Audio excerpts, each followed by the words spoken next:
ಅದ್ಭುತವಾದಂತಹ ವಿದ್ಯಾಲಯವನ್ನು ಕಟ್ಟಿ ನಿವೃತ್ತ ಜೀವನವನ್ನು ಸಂತೋಷದಿಂದ ತಮ್ಮ ಮಗನಿಗೆ ಜವಾಬ್ದಾರಿಯನ್ನು ಕೊಟ್ಟು ನಿರ್ವಹಿಸ್ತಾ ಇರುವಂತಹ ಇಲ್ಲಿಯ ಅಧ್ಯಕ್ಷರಾದ ಶ್ರೀ ಪ್ರಹ್ಲಾದ್ ಶೆಟ್ಟಿ ಸರ್ ಅವರ ಈ ತ್ಯಾಗಕ್ಕೆ, ಈ ಸೇವೆಗೆ ನಾನೇನು ಹೇಳಬೇಕು ಅಂತಲೇ ನನಗೆ ಅರ್ಥ ಆಗ್ತಾ ಇಲ್ಲ. ಹಾಗೆ ಅವರ ಮಗ ತನ್ನ ಇಂಜಿನಿಯರಿಂಗ್ ವೃತ್ತಿಯನ್ನು ಈ ಸಂಸ್ಥೆಗೋಸ್ಕರ ಬಿಟ್ಟು ಬಂದು ಅತ್ಯದ್ಭುತವಾಗಿ ಈ ಸಂಸ್ಥೆಯನ್ನು ಕಟ್ಟಿದ್ದಾರೆ. ನಾನು ನೋಡಿದೆ, infrastructure well done sir.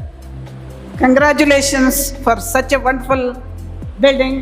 School Vikasotsava competitions ನಡೀತಾ ಉಂಟು ಈಗ.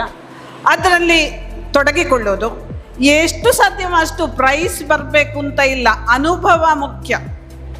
ಅನುಭವ ಪಡೆದ್ರೆ ಅದು ಮುಂದೊಂದು ದಿನ ನಿಮಗೆ ಅವಕಾಶ ಸಿಗ್ತದೆ, ಯಾವುದೋ ಒಂದು ಫೀಲ್ಡಲ್ಲಿ ನೀವು ಮುಂದೆ ಬರಲಿಕ್ಕೆ ಆಗ್ತದೆ ಮಕ್ಕಳೇ. ಈ ಶಿಕ್ಷಣ ಸಂಸ್ಥೆಯನ್ನು ನೋಡಿದಾಗ ನಾನು ಯಾಕೆ ಈ ಸಂಸ್ಥೆಯ ಒಬ್ಬ ವಿದ್ಯಾರ್ಥಿ ಯಾಕಾಗಿರಬಾರ್ದಿತ್ತು, ನಾನು ಕೂಡ ಇಲ್ಲಿ ಒಬ್ಬ ವಿದ್ಯಾರ್ಥಿ ಆಗಬೇಕಿತ್ತು ಅಂತ ನಂಗೆ ಹೊಟ್ಟೆ ಕಿಚ್ಚಾಗ್ತಾ ಇದೆ. ಈಗ ಎಲ್ಲ ವ್ಯವಸ್ಥೆ ನೋಡಿ ಎಷ್ಟು ಚೆನ್ನಾಗಿ ಈ ಶಿಕ್ಷಣ ಸಂಸ್ಥೆಯನ್ನು ಇವರು ಕಟ್ಟಿಕೊಟ್ಟಿದ್ದಾರೆ.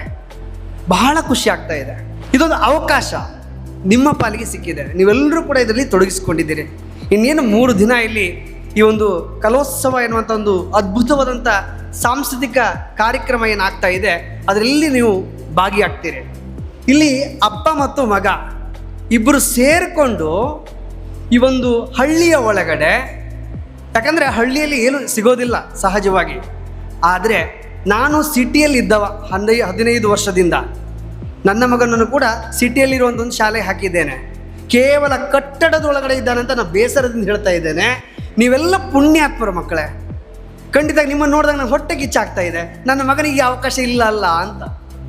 ಒಂದು ಪ್ರಕೃತಿಯ ಮಡಿಲಲ್ಲಿ ಒಂದು ಅದ್ಭುತವಾದಂಥ ಶಿಕ್ಷಣವನ್ನು ಕೊಡ್ತಾ ಇದ್ದಾರೆ.